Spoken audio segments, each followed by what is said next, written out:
It's Tuesday, May 3rd, and you're listening to the Geek News Central Podcast, sponsored by GoDaddy.com. Geek News Central is a proud member of the Tech Podcast Network.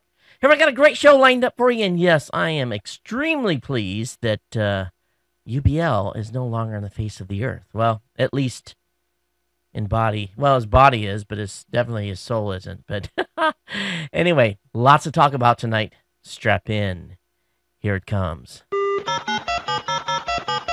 right, people, I need a go, no-go for the Geek News Central Podcast. Digital archive recorders. We're go fly. Microphone. We're go fly. Video feed. Go. Web browser. Go. RSS data stream aggregator. Go fly. Interflux Toddism suppressor. All right, I'm confused. Host readiness check. Welcome to the show. Welcome to the show. The Geek News Central Podcast is a proud member of the Tech Podcast Network. If it's tech, it's here. All right, ladies and gentlemen, we are ready to go. Cue Todd in 5, Button, who's got the button? 4, There's no cause for alarm. 3, Everybody hold on to something. 2, Just press the button. 1. Aloha and welcome to the Geek News Central Podcast, coming to you as live as it can be from the very stormy studio overlooking Greater Oahu. Everyone, welcome to the show. My name is Todd Cochran, and yes, it has been like crazy weather here in Honolulu over the past 2 or 3 hours, and so crazy and such that those of you that are watching on the net, let me actually bring this up, and you guys will be able to see what I've been seeing here. But yeah, we got some thunderstorms, flash flood warnings going through, and up until just before the show started, we could hear thunder and lightning in the background. And yes, I am absolutely insane in doing this show when there's a thunder and lightning show, thunder and lightning going on. But so far the lights haven't flickered. So if I just disappear, it is what it is. Everything is on backups that is critical, but we kill power to a bunch of systems when the lights go out. And I have never had the power go out during a show. So it will be what it will be. So we'll keep our fingers crossed that we can make it the full 70 minutes or so here without losing juice. Of course, I want to give a warm welcome to the Ohana, all of you that are longtime listeners and viewers of the show. Thanks for being part of the family here. And, of course, thanks for staying subscribed. Thank you for sharing the information about the show with your friends, family members, coworkers, people that you know. It's the most important part. That's how we build our audience here like wildfires through you spreading the word about the show with people that you talk with. And of course, we want to welcome listeners from 182 countries across this great planet, and I want to thank them for continuing being subscribed as well. Hey, if you are new to the show, well, I want to welcome you to the Geek News Central Podcast. This thing's really recorded every Monday and Thursday night, released every Tuesday and Friday. And then usually I have a Saturday morning tech show as well. We're talking about a change in the schedule this coming Saturday for that. But we also have the Gadget Professor on board with us every Thursday. And starting next week on the 9th, we'll be introducing a new show to GNC. I'll be talking more about that show on Friday's podcast, but I look forward to having a Monday release, Monday morning or Monday midday release of a new show coming here to GNC. A little bit different. I think it's going to be a lot of fun. I think you guys are going to enjoy it. And it's being hosted by someone I have known for a number of years. I've worked with it at Raw Voice. Matter of fact, he was one of the folks that helped organize one of our big parties in Las Vegas. And so I'm sure some of you may know who that is. If you don't, he will have an introduction here later in the week. But most important thing is if you are new, get subscribed to the show. You can find that via the second column of the website. It has a link with all the different information there that you're going to need. You can see there's some subscribe button and also links to the show page, so you can get subscribed to the audio, the video, the special media feed, Morning Tech Show, the Gadget Professor via iTunes, Zune Marketplace, or just your standard podcatcher that you're using on your mobile device, or iPad or iPod. So I want to encourage you to get subscribed, and that way you'll never miss a single episode. The newsletter, which is put out immediately following the show, really contains everything that I covered during the podcast. And it's important that if you want to be informed of what's going on, that you get subscribed to the newsletter. And that way you'll basically have all the show notes right there in front of you when you either wake up in the morning and check your email. Number one, it's a reminder that the show has been put out. Number two, you'll be able to kind of do a quick look of the articles that I've covered in the previous evening show. So get subscribed to the newsletter as well. You'll find a link to the newsletter on the website at geeknewscentral.com as well. If you're watching us tonight on the Roku, if you're watching us tonight on Ustream, welcome. Of course, if you're watching it live.geeknewscentral.com, thank you very much for watching there as well. We're up on our Amazon Flash Media Encoder server over there. That's where the best image is. Matter of fact, Andy McCaskey was talking during our Saturday show. He just could not get over the quality of the stream, and I'm pretty pleased with it myself.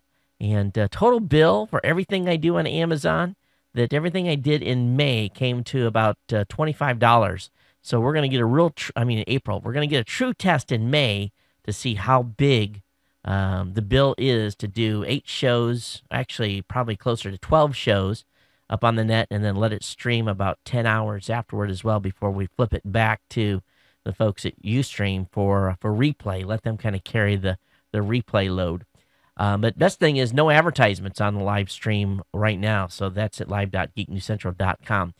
All right, let me go ahead. And of course, I want to thank our sponsors. This is start of a new month, and really they're here for me, and they keep the lights on, and they keep me from having to hound you guys incessantly for donations. Of course, we do appreciate anyone that's becoming an insider. I'm going to talk a little bit about a special deal that I've got going on for insiders this coming weekend as well. So we've got a special event that I'm going to be holding that I'm going to include them on. So I want to thank those of you that are insiders, but of course I want to thank GoDaddy.com for being a longtime sponsor here. And of course I want to thank the folks over at Citrix, GoToMeeting as well. I'm playing on the computer here at the same time, trying to find a file. And I want to thank them for being really long and steady sponsors of the show here. And they have really come through, and it's basically I put food on my table because of those two sponsors, and without them, really things would be a lot different around here. So I do appreciate it. And the folks over at Citrix, the folks over at GoDaddy had heard me talking about my experience with their shared hosting plan, and they have basically given me a deal to pass on to you guys that is unbelievable. Now, I posted it up last night or the day before, and it went live on May 1st. And this deal is unlike anything that they've ever really put together for me, and it's going to mean huge, huge, huge, huge savings for you. So what they're going to do is they're going to offer you deluxe hosting for the price of economy. So they have, I think it's, we can actually go over there and look at the website, but the deluxe plan, that didn't go to the link. I have to fix that. So let's go over to this link. Their economy plan is $4.99 a month. Okay, deluxe is $7.99, and their ultimate plan is $14.99. So you can get the deluxe plan with 150 gigs of hard drive space, unlimited websites and bandwidth, 500 emails, 25 MySQL databases. You get some Google ad credits, $100 worth. Right there, it's going to pay for it. $50 Bing Yahoo ad credits, $50 in Facebook ad credits. And, here you are. You're going to get $200 in ad credits. And I've used these before on different types of deals when I've signed up for different accounts with GoDaddy. And you just go over to Google and you enter the code, and boom, you got $100 worth of free advertising. So think about that. You're going to get $200 in free advertising for a website that's going to cost you $60. Okay, $60 for a year. It's $4.99 times 12. It's just $5. $5 a month. So you're not going to have to pay the $8 plan and pay $96. You're going to get this for $60. Okay, and plus you're going to this is a no-brainer. It really isn't.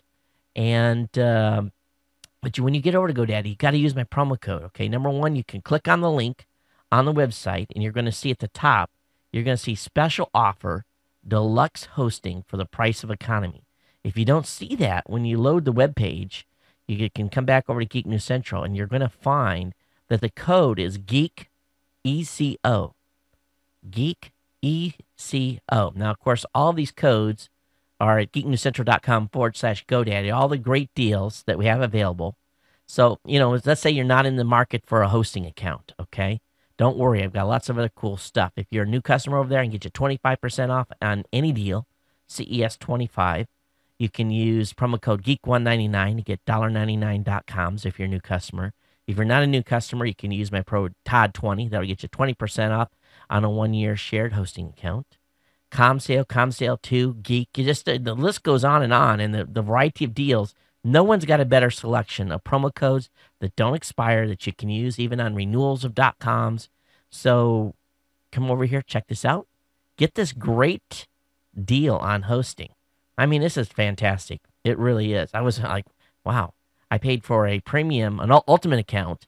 I should have bought the premium. I could have waited, and I could have saved some money. But they knew I was having so much fun with the account that I set up, and was basically testing their hosting service, that they came back and said, "Hey, Todd, this is a deal. We're making this available, and this is really a special offer. So I want to thank GoDaddy for putting this up for us and making it available. So definitely check them out. And again, thank to our sponsor here at GoDaddy.com. All right, let me go ahead here and get into my list of stuff. I got a stack of stuff. We got to get a lot of tech to talk about tonight. Big news, of course, obviously. Osama bin Laden is dead. Navy SEALs, SEAL Team 6 went in. President came on the television late last night. I was actually at a Sam's, and we were picking up some grocery items. Don't know. I know why we stopped in there. The Sam's here in Hawaii has sushi. And I told my wife they probably got sushi. It was late it was like 5 here in Honolulu time, and they usually discount them so you can get like $10 sushi for $5. So I said, let's go in there and see what they got for a deal, and we did. We went in and got a couple small trays, enough just for dinner, and we were on our way home after picking my son up at his robotics thing, and I got a text, and it was a buddy of mine. He said, "Woohoo, we got him, he's dead," and I'm like, that's kind of a weird text. And I replied back, and I said, who's dead? Was this for me? And he replied back to me, "Woohoo, UBL's dead." So I got informed via text message while I was in Sam's, and it was kind of funny. It really was. But we came back and watched the news. Of course, that's been dominating headline news here over the last 24 hours. But being a retired military guy, and had been involved heavily in the early parts of the right after 9/11. I'm happy to see him no longer on the face of the earth, and I hope that the SEAL Team 6 basically were able to gather up as much stuff as they could, and I hope the stuff that they found is able to make them able to really go in and tear that network apart even more. So it's good news for us. And either regards of your politics or your thoughts on this whole thing, this guy, I've been hunting him for a long time, and it's good to see him no longer breathing, for a better word. Hey, I do have a little bit of news to share with you guys, and I'm just going to I'm already long here. Let me talk just a second. Over the past month or so, I've had a very persistent offer to buy Geek News Central. There has been negotiations gone back and forth. I had some ideas on what the property was worth, knowing how much it was bringing me in income, how much the show value was, the audience size. And, I wasn't going to leave you. Don't worry. I wasn't going anywhere. But really, there was a big push to buy the property. And I have walked away from that deal. It was a good learning experience. It was interesting for me to negotiate what the actual property is worth, and it was a great offer. My wife questions my sanity on whether or not I made the right decision or not, but at the same point, we're not done here with what we want to do. I'm not done here by a long shot in building this thing out. And we're just talking about GeekNewsCentral.com. We're not talking about anything else. We're talking about my personal site, this show, and it just was not worth the disruption, for a better word. And I basically had told the parties that I was going to be talking about this on my show. I did not, and this was after I said basically I'm walking away from the offer. I'm not going to mention any names, but I do want to say that I'm very honored to have been considered for a buyout, for this property to have been considered for a buyout. And we're just going to leave it at that. but the folks that I dealt with were fantastic. And in the short term, I will probably question myself a number of times, but in the long term, you guys are here with me. We built too much of a relationship together, and the show must go on, and it's going to continue. And I'll let you know at some point if this is in play again. But I just want to let you know was not going to walk away no matter what. I don't, quite frankly, don't think this show would survive with a different host in the way it is structured today. But it is what it was. And we're going to continue with what we do here just as we are now. So I just wanted to share that with you. Hey, there's going to be no Saturday tech show. And the reason for that is I'm going to be doing a private webinar and we haven't made this announcement yet to our content creators over at Raw Voice, but I'm going to be starting a webinar. There's going to be a webinar for all our content creators that's starting at 9 a.m. Pacific time on Saturday. It's going to be hosted by me. We feel we could have a couple thousand people show up for the webinar. We're going to make the announcement on a Wednesday. But what I'm going to do is everyone that's an insider here at Geek News Central, I'm going to send you guys a special invite. You guys are going to be able to come and attend that if you want to. And I'm not going to go into the topics on what we're going to talk about here, but if you're an insider, I'm going to let you in on the conversation. So feel free. You'll get an email from me here later in the week that will invite you to that. So thank you for those of you being an insider. It's what being an insider is all about, is getting in on the inside and kind of watching things behind the scene. What else? Gadget Professor, new show will come out on Thursday. Keep advised of that. Of course, we're launching the new show on the 9th. I'll talk about that in the next show. And, of course, I did have a thing come into the show, basically, from one of our listeners saying, hey, Todd, I kept coming to your site and I kept seeing your old show. Please remember, go to the website and click on the podcast link. And that's basically at the top of the show, and you're going to find the latest episode right there at the top. If you're counting to see what's on the live stream when I'm playing it is going to be in rotation. You could have some older shows in the rotation.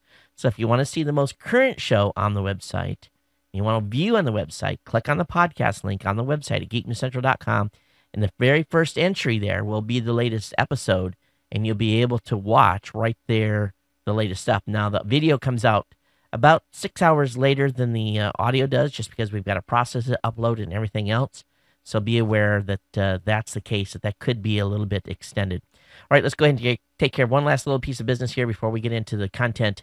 And, meetings are really essential. And this has been a month of meetings for me, really. And I went into my practice again of leaving my GoToMeeting session open. And then as I'm talking to people on phone, I just invite them in. It's kind of funny because I have to make sure that they're actually logged out before I get the next client in. I just leave the same session open and back and forth. It's been really cool. And I actually have to make sure people log off, because if I'm showing my screen and I start doing something privately and they're still on, they can still see it. But I've been able to use GoToMeeting in a new way. It's basically consecutively boom, boom, boom, boom. Have clients, talk with them, do meetings, do proposals, go through stuff. And it's been fantastic. It really, really is. And, with GoToMeeting, you can schedule a meeting with just a click of the mouse, and you have a meeting in seconds. It works great. And really, the material, what you see is what they see, and so forth. And you talk over your webcam. You can get a free 30-day trial, and you can get it on me by going over to GoToMeeting.com. And this is the best part. This is how easy it really is. You go over to GoToMeeting.com. You click this little orange box here where it says try it free. You click on that, okay? And then you go in here, and there's 3 steps. First thing is put your first name, last name, your email address. You put the promo code podcast, PODCAST. You hit the continue button after you agree to the terms of service. Takes you to the next level. And you're boom, boom, you're in. You're going to get a free 30-day trial on me. Go over to GoToMeeting.com. Click the try it free button and use the promo code podcast to give us credit here. That's the most important thing. And, hey, you get a free GoToMeeting trial. You'll be able to feel how great this product is. It's same as I do. Hey, want to share, of course, with you. If you have comments on today's show, call the show hotline at 619-342-7365, 619-342-7365. And, of course, if you want to email the show, geeknews@gmail.com, geeknews@gmail.com. All right, I've already busted out totally long on stuff here today. And let me go ahead and get the stuff loaded for the show so we can get into the tech. because I've got a lot of stuff to cover in a hurry because I'm going to try to get you all out in your time. The event last night with the president announcing UBL's death, of course, top Twitter record. Twitter's the number of tweets going on were 3,340 tweets per second. When the president finished his announcement, over 5,000 Twitters a second were going on. So it was amazing how fast people were putting stuff up on Facebook and Twitter and so forth. Now, the folks over at Business Insider are saying that Twitter had their CNN moment. If you remember, back during the first Gulf War with Peter Arnett, those of you can remember this, Peter Arnett was in a hotel room. CNN was the only company that stayed in Iraq. And matter of fact, all the other affiliates had dropped out and bounced. And Ted Turner, of course, the whole story about how Ted Turner started that whole network is amazing. If you ever get to really read the story of how CNN was formed, it's an amazing startup story. The guy had a lot of guts. He changed cable completely. And I don't know, whatever you think of Ted Turner, it doesn't matter, but he revolutionized TV and television and cable and the news and, stuff with TNN and everything else. But anyway, the folks are saying over there at Business Insider that Twitter had their CNN moment last night. I don't know if I agree. We've had lots of CNN moments with Twitter. We had the tsunami in Japan. We had the earthquake in Chile and follow-on tsunami. There's been a lot of events that really has rose Twitter to the top. So the number of people that were tweeting about UBL, of course, was high. But some say that, and there's some competition going on, that the networks knew an hour before they ever said anything on TV that UBL was dead. But there's some, basically some hint of it actually come out on Twitter early. Some people say that Twitter scooped everyone. The folks at CNN are saying, yeah, we think we had the information first. I don't know. I'm thinking the long run here, what's going on is that pretty soon, as we know, we had this guy tweeting in Pakistan. He didn't even know what was going on. He's like, hey, there's some shooting going on over here. And I just heard this loud boom. So, I don't know. What do you guys think? Do you think Twitter jumped the shark last night? Do you think they had their CNN moment? Love to hear your guys' feedback at geeknews@gmail.com. Now, lots of analysis is going on. And they talked about the activity summary, and there's a whole breakdown of how everything happened and how the news spread. And this is over at, and this is pretty good write-up. And I actually bring this up so you guys can see it, those of you who are watching the video. This was over at blog.sysalmost.com. And it basically talks about the activity and how it started. Blog mentions, news mentions, comparisons a little bit later with the number of tweets and with how the blogs were starting to grow on news. And then, news kind of caught up on mentions, and then it just, kind of exploded. And, it's where it's kind of run out here is that there's been 39,796 blog mentions and 40,600. Of course, some news, I looked at CNN and Fox's website today, and it was, they had 25 articles each on there. Some of the same material on the same article. I think they were just cutting and pasting stuff to try to get people to come back and read. The folks over at ABC said they had their biggest digital news day ever. I got that as a press release. This afternoon. I don't know if I saved it or not in the email, but they were actually bragging about having the biggest traffic day. I think I deleted it, but they actually spent big money to send out a press release that we had our biggest digital day over the news of Osama bin Laden being killed. And so anyway, lots there. I'm sure we're probably going to be sick of it in 2 or 3 days. But it is what it is, and I think we're holding our own against the major media sources. I didn't write anything on my website. I just didn't think it would be appropriate. You guys knew I was going to talk about it today, and we'll leave it at that. Hey, let's talk just a little bit here about Firefox 5. Yeah, Firefox 5. I've got one computer that doesn't even have Firefox 4 loaded yet, primarily because I can't run one specific plugin that I need for running some Amazon stuff. But Firefox 5, according to Asa Dolzer, is looking great.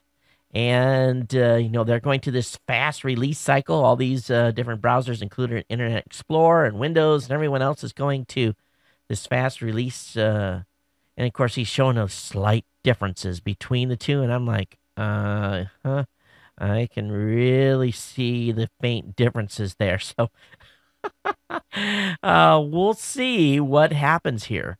And, it's saying my Java plugin was blocked because of it's out of date. Isn't that interesting? First time I've ever seen that. Let's talk about Sony. Oh, man.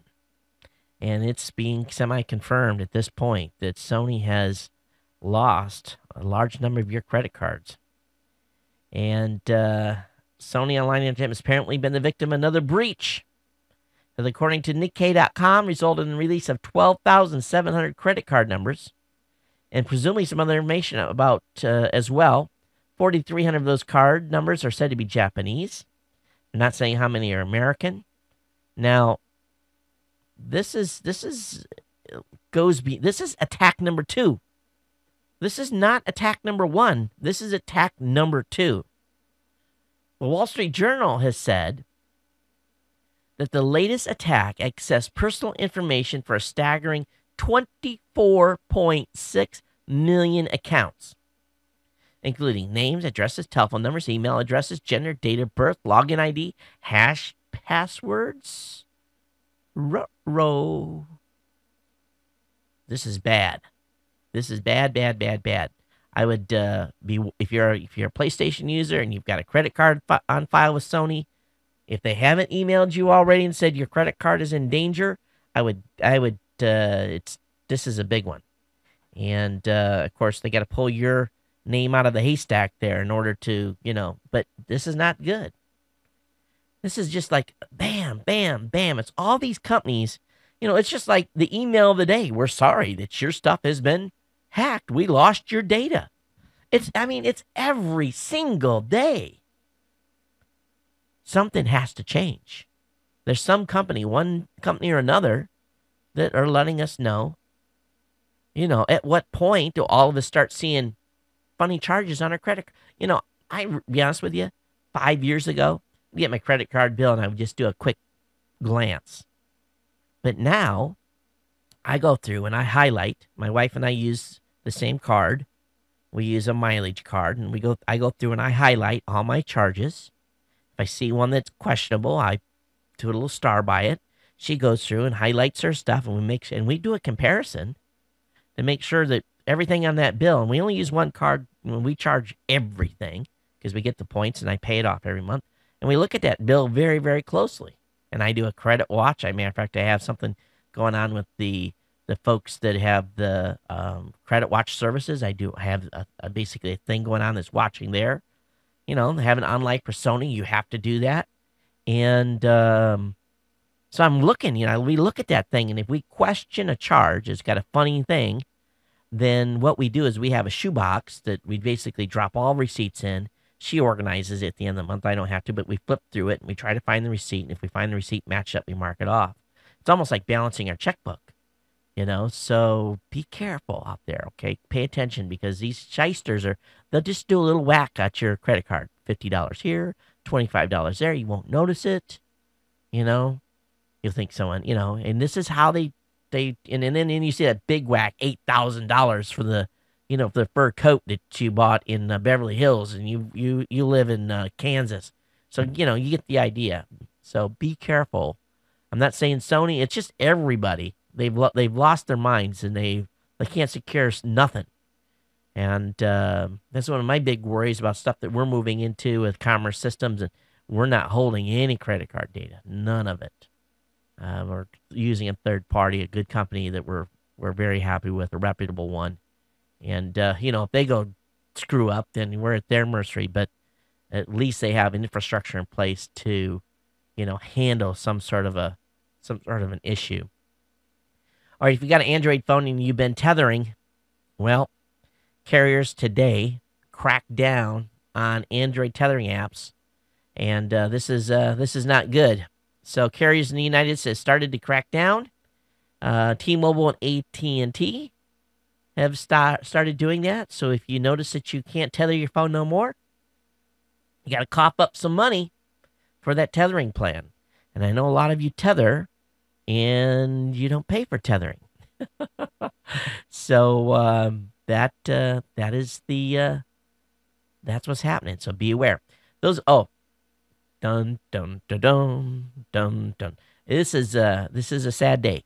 If you got AT&T, you now are subject to broadband caps that started on Sunday. So be very careful out there. The new limits are 150 gigs per month for DSL subscribers and 250 gigs for U-verse users. And with the change, if you go over that cap, they're going to charge you $10 for every 50 gigs you go over 150 or 250. And they really don't have a way you can check. You're just going to get billed at this point. There's no meter thing yet from what I'm hearing. So it's interesting here. Now, if you think about this,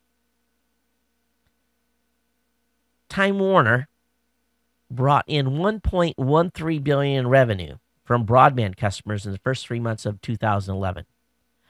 They only spent $36 million for bandwidth, a mere 3% of revenue.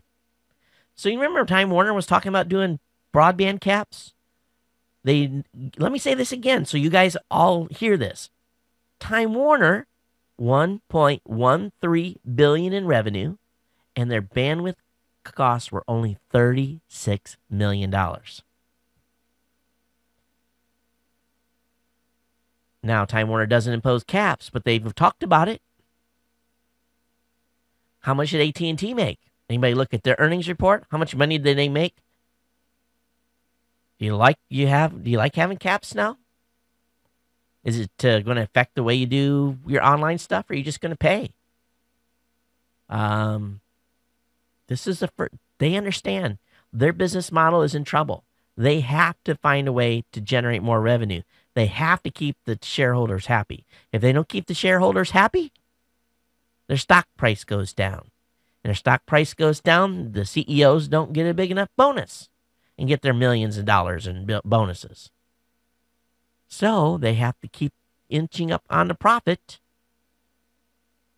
And if they don't, Wall Street punishes them. It's time for communities to get together with your neighbors. Get your 50 neighbors in the neighborhood.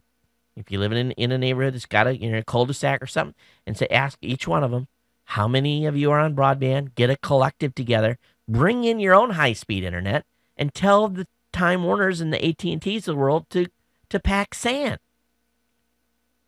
Bring in some high-speed internet. Believe me, there's a lot of companies out there that like to provide it. I'm sure you can really work some deals. Sure, you may have to run something in your basement, but have someone else manage it. They'll do it. And I bet you get better service, higher speed internet for a lot less money. Let's talk about Google TV just a little bit. Is Google TV salvageable? Can they save Google TV? Can it be recovered? Can they pump life back into it? They've already talked about increasing the processor size. They've talked about revamping the interface. They're going to be bringing Android market to it, obviously. So what do you think? Do you think that Google TV has a prayer? What would it take for Google to do and make the changes to Google TV to entice you to go out and buy a Google TV? We talked about this on the Saturday Morning Tech Show. Is it because the Roku's $59 and the Apple TV's $99 and you can pick up a Boxy for $199? Is that $299 price for a Google TV just completely blow it out of the water? Does Google TV have to have some sort of a, where they're eating part of the profit and hope they make it up on movies and other kinds of stuff? Is that what they got to do? What do you think? What would entice you to go out and buy a Google TV? Love to hear your feedback. So send me an email, geeknews@gmail.com. All right, for those of you that live in South American countries, now we've got audience members in South America. If you live in South America, listen, please, okay? The Associated Press says that a very small percentage, less than 1%, of new Japanese cars being shipped into South American countries are carrying a small amount of radiation. The Chile says that radioactivity was found in 21 of nearly 2,500 cars that arrived aboard a Hyundai cargo ship. They say the amount of radiation was too low to cause damage. But here's my thought. Hyundai is a Korean company. It's not a Japanese car.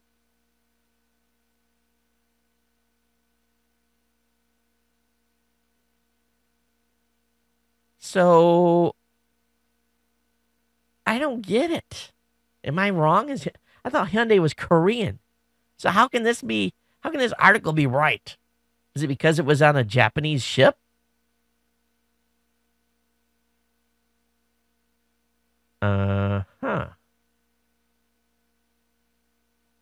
Someone's got the story wrong. I saw this headline, Japanese car slightly reactive. I thought, whoa, hold the farm. The Hyundai is made in Korea, right?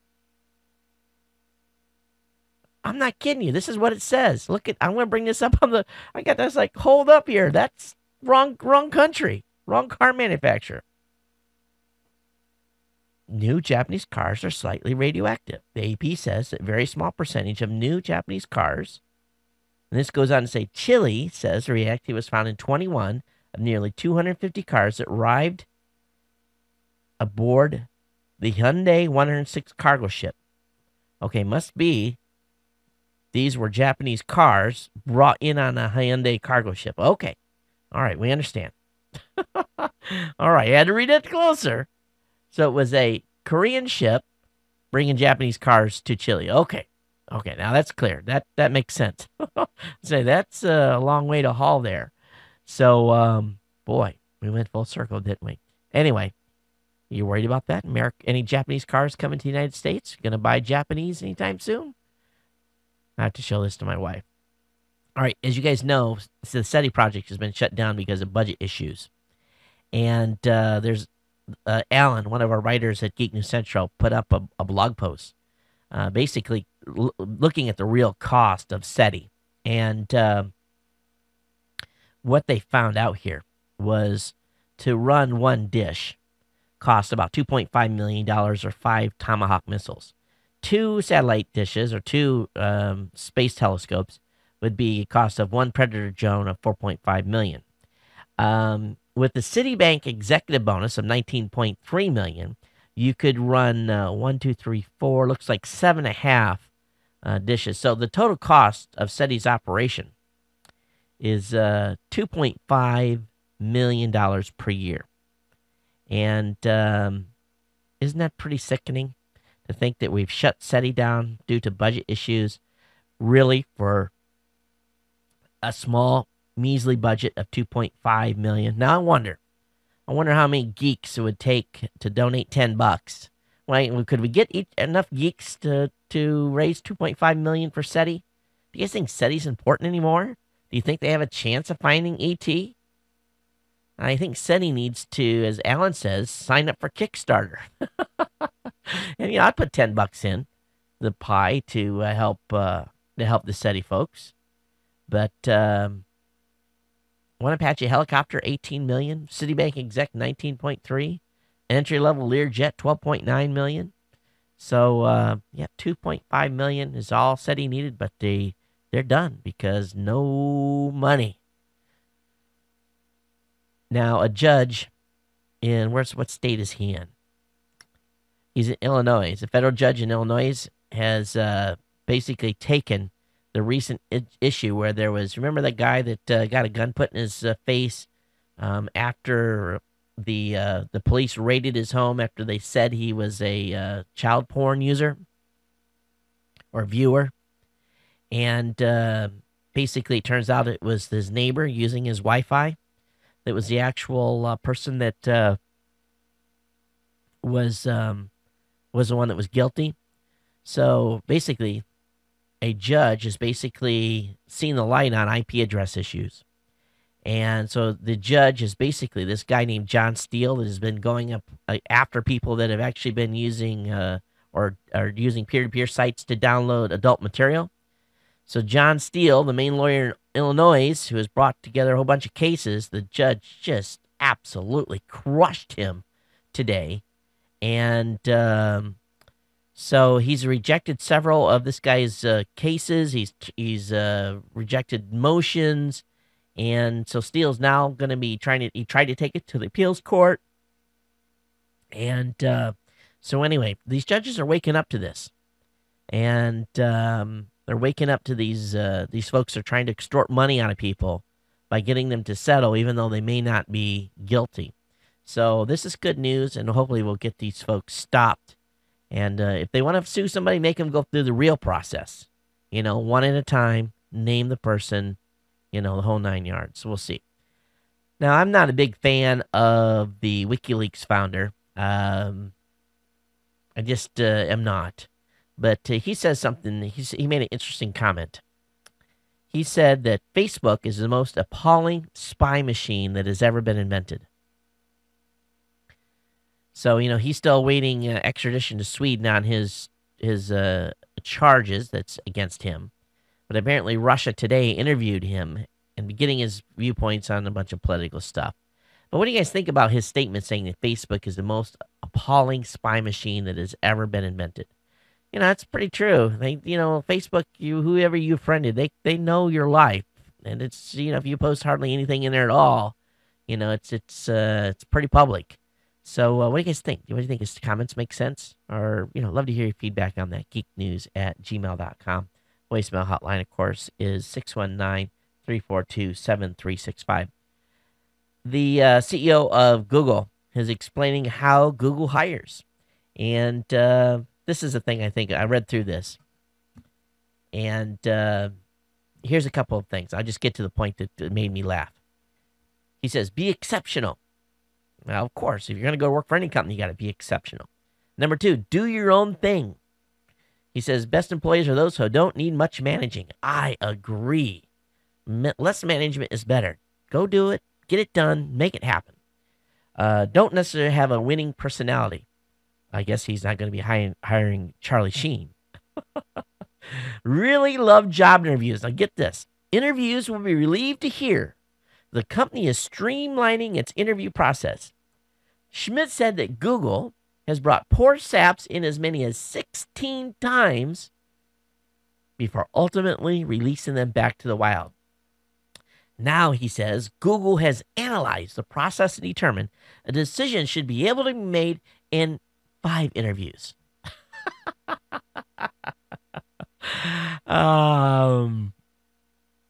You're going to know if you're going to hire somebody by the end of interview 2. I can't imagine going 5 interviews. Who has to interview someone 5 times?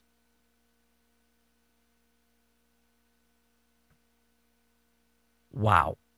Well, we can make, instead of 16, we can do it in 5. That's some serious efficiency. It really is. Hey, you're going to love this. Sony has declined to testify at a congressional hearing. And here's what they've said. A Sony spokesperson said in an email message, Sony is cooperating with the request to answer the committee's questions, and in fact will be providing a response in advance of the deadline. We informed the committee that we could not appear as early as this Wednesday because of our ongoing intensive investigation and management of this criminal cyber attack. Wow.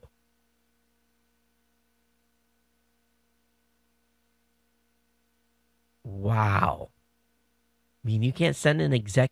You've been asked to appear before the Committee on Energy and Commerce. You have been summoned to Washington. You are a major Fortune 500 company. And you can't send a single person there to talk to representatives? I don't care if you're in the middle of a crisis. You have 25 million people's credit card information and personal info that has been stolen.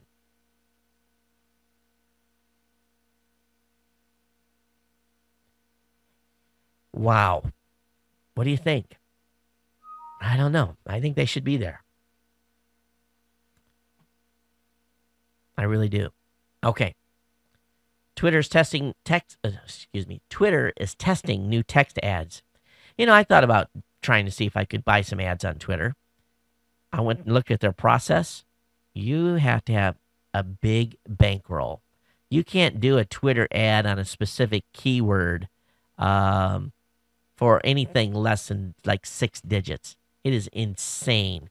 Insane how much it costs to advertise on Twitter. They don't care about the small guys. All they're going after is the big guys. And I guess for all of us, probably that's good.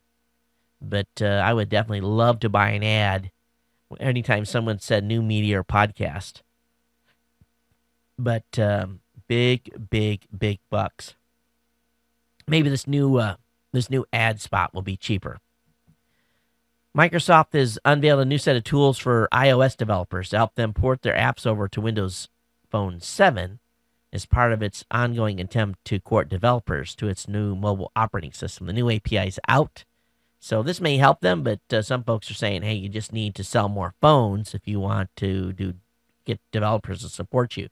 Here's the thing. Here's a little secret.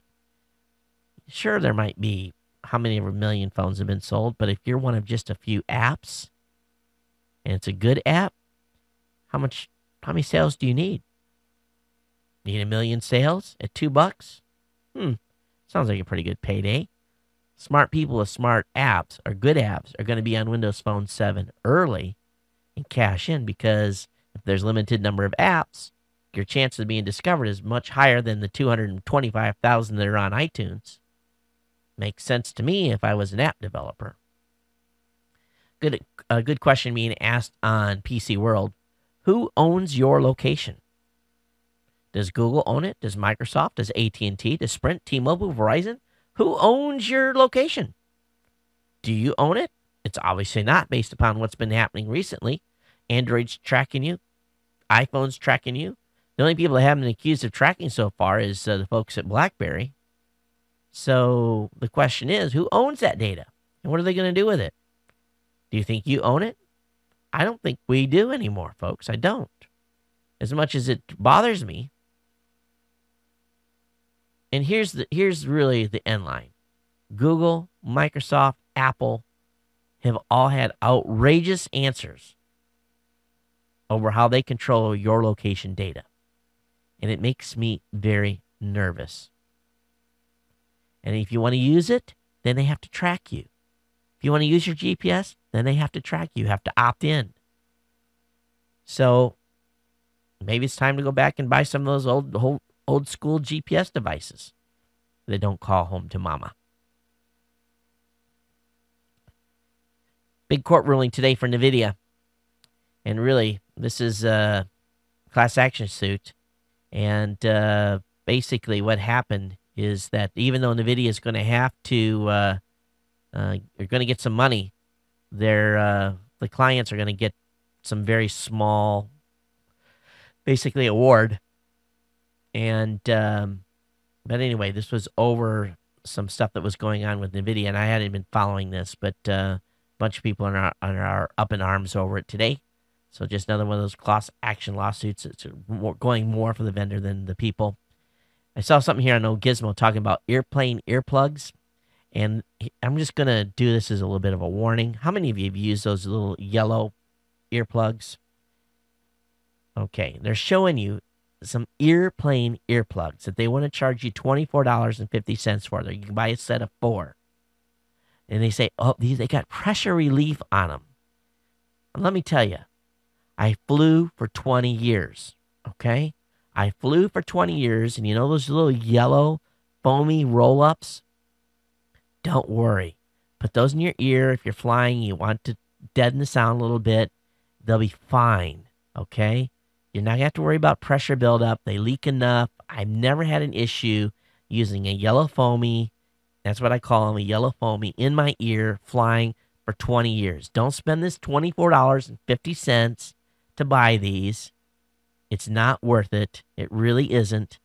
No one has ever complained about having ear pressure. And if you do, just pull it out. If you feel it's uncomfortable, but you're not going to hear this psh or nothing like that. It doesn't happen, okay?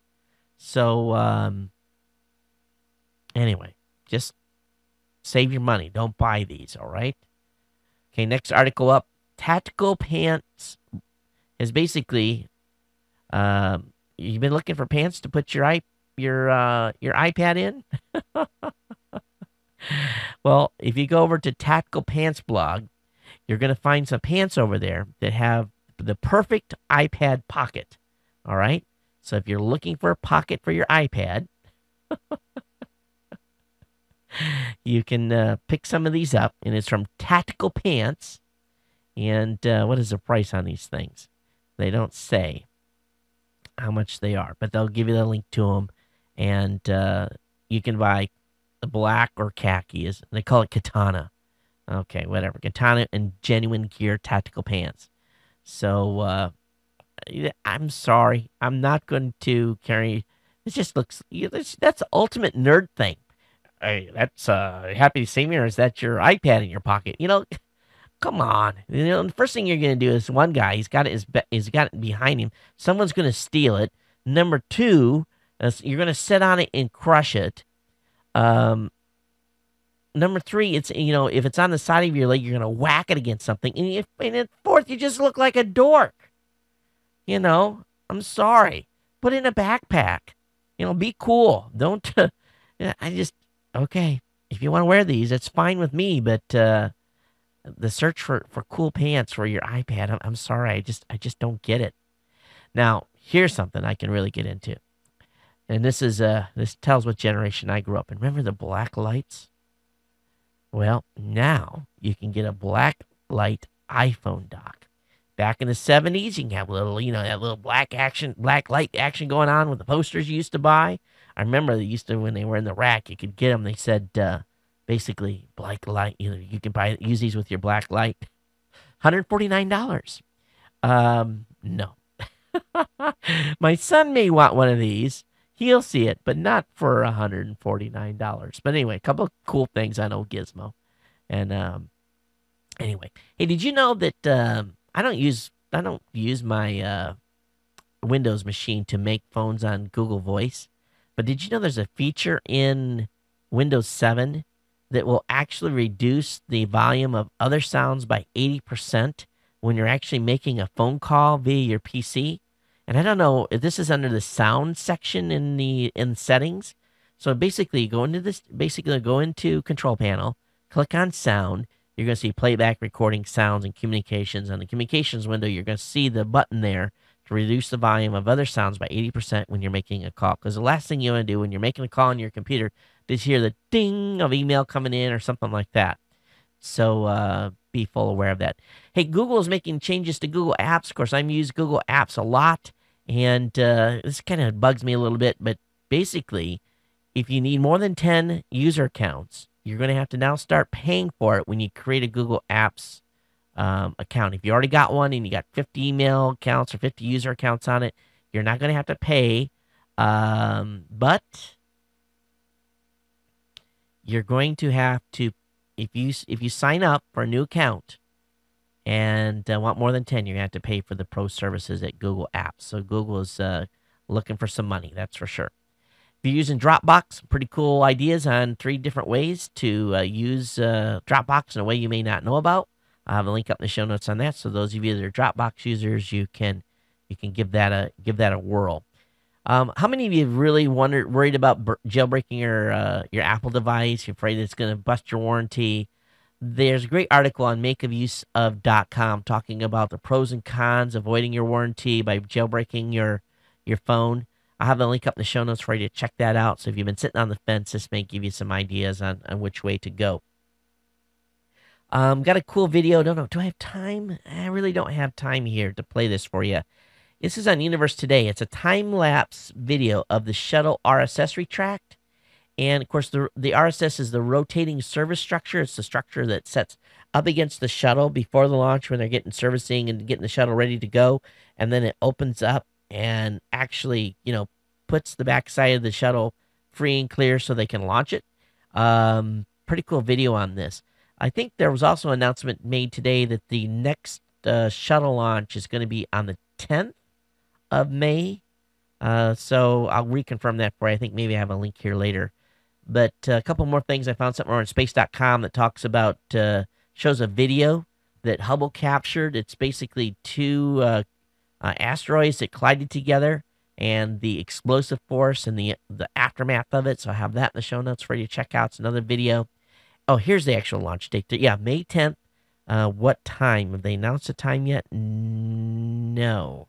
Oh, yes. May 10th at 11:21 a.m. Eastern Daylight Time. So about the same launch time. So they got to get that thing fixed. So we're looking at 8 days. So that is a week from Tuesday, I guess. So we'll keep you advised on that. A couple articles here from Tech Dirt. The judge has basically, more judges are starting to look at Righthaven. We've talked about them. They're under fire some more. So, I don't think Righthaven's going to be much longer for this world and suing people. So that's something to cheer about. But here's something that's not something to cheer about. The National Hockey League seems to think that basically rooting for your team is infringement. Now, check this out. The National Hockey League's legal department has threatened a car dealership for having posted decals on its windows saying, "Go Canucks. Go Canucks, go," and cheering on the Canucks in the NHL playoffs. This is what they sent to the car dealer. Consumers are likely to be misled that the Vancouver Canucks have an official relationship with your dealership, NHA legal counsel Kelly Lynch wrote in a letter.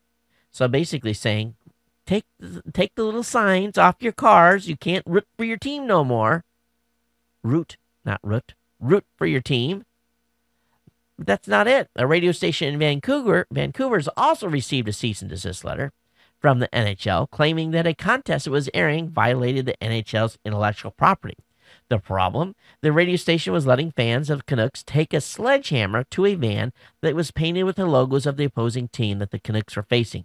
And of course, they're saying that the use of the logos is infringing.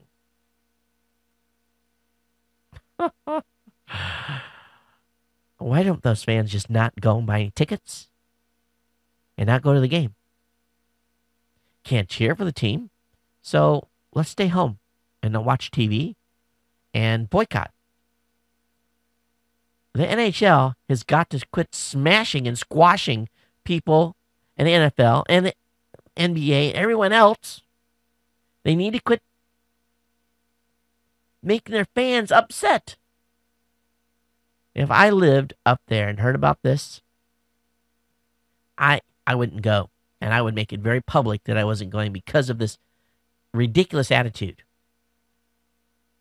It's just insane. It really is. It just goes on and on and on and on. All right. Let's talk about some stuff going on in the UK. And those of you that live in the UK, listen up. It appears that some copyright law is being reviewed again in the UK. Now, this was just done 5 years ago. And, of course, most of the key points that they came up in the original study were ignored. But apparently that the UK copyright industry are saying that fair use was a bad idea. And fair use would put a chokehold on innovation. Okay, fair use is going to put a chokehold on innovation. That's interesting. So now, the new committee has decided not to support an American-style fair use law in the UK. And they've bought some ridiculous claims from the entertainment industry that fair use is a problem because it leads to a lot of lawsuits. Yeah. People they're saying that are making content are saying that if you take a paragraph out of our content, you put it on your website, we're going to sue you for copyright infringement because it's not fair use. It's like the company at Righthaven that doesn't own any copyright, but you put a paragraph of the company they're working with to extort money out of. You put a paragraph of the content on your website, they're going to sue you for your domain name, your servers, for your livelihood because you've used a paragraph of their content with even giving it attribution. It's the big media companies are trying to squash fair use. In the UK, you guys are in trouble. According closest source to the review, the panel decided fair use would be too problematic to replicate from scratch in UK law because it emerged from a number of U.S. case law precedents. fair use, which is employed as a defense against infringement claims in the U.S., has also given a rise to a high volume of litigation. So in other words, you're not going to have no fair use.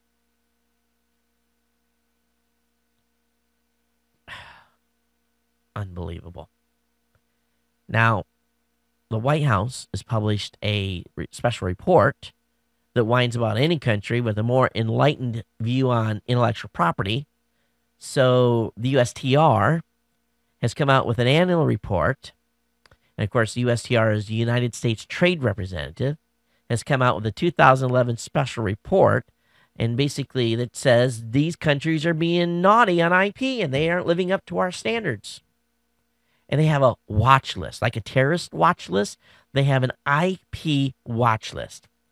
Who's on it? Venezuela, Belarus, Bolivia, Brazil, Brunei, Colombia, Costa Rica, Dominican Republic, Ecuador, Egypt, Finland, Greece, Guatemala, Italy, Jamaica, Kuwait, Lebanon, Malaysia, Mexico, Norway, Peru, Philippines, Romania, Spain, Tajikistan, Turkey, Turkmenistan, Ukraine, Uzbekistan, Vietnam. 42 pages of who is on the IP watch list. We're watching you, Colombia. We're watching you, Mexico, Brazil, and Brunei. We're watching you. You're evil. You're you have intellectual property violations that we do not like. This is directed by a report that's required that the president has to put out every year. A watch list for IP. Next thing, they're going to be labeling them as terrorists, aren't they? Want to know how to monitor your bandwidth usage if you're on AT&T? Well, a lot of people want to know that too. And you're going to have trouble unless you've got certain routers. So I'll have a link up here to this Slashdot article that may give you some ideas. Last couple of articles for you tonight here real quick. Better brain wiring linked to family genes.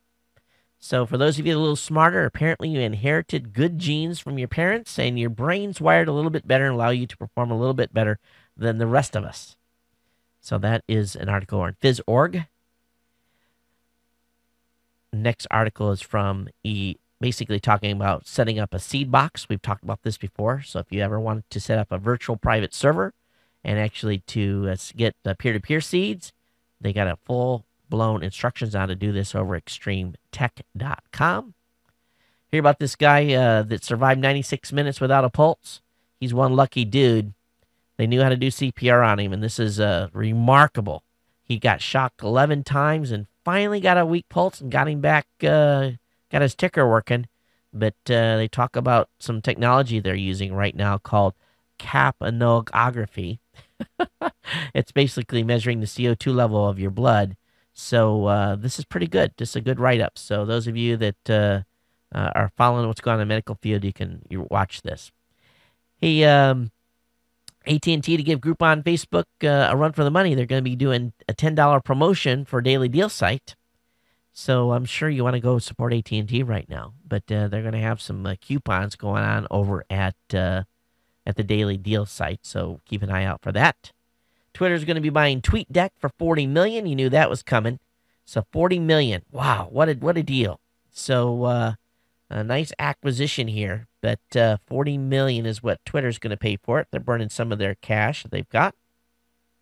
Google's experimenting with voice search on Google.com.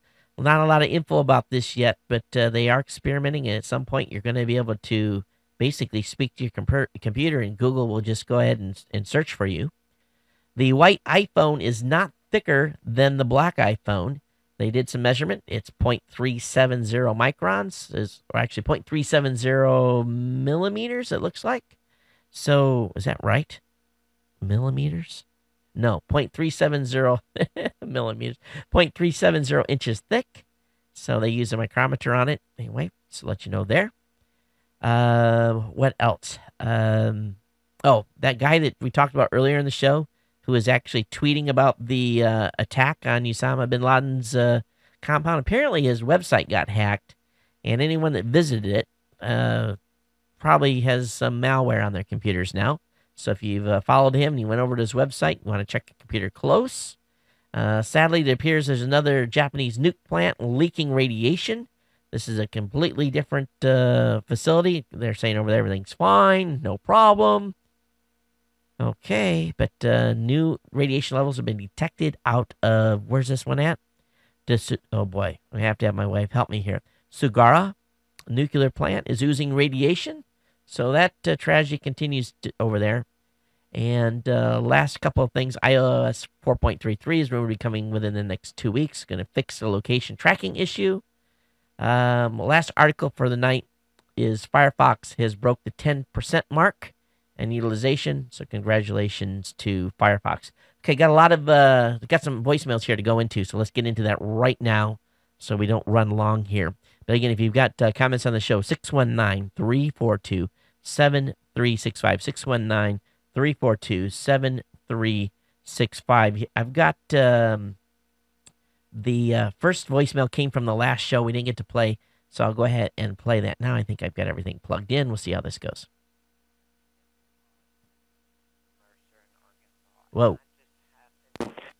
Love the new Wi-Fi capabilities on AT&T's cell phone, and my wife has an AT&T Wi-Fi connectable phone. She can connect to Google Voice on her phone here at the house off of our Wi-Fi, and in the event that she can't get a signal through the cell phone carrier, but she can connect Wi-Fi, she can place phone calls over Google Voice without using her minutes, and also without having to be connected to the AT&T network.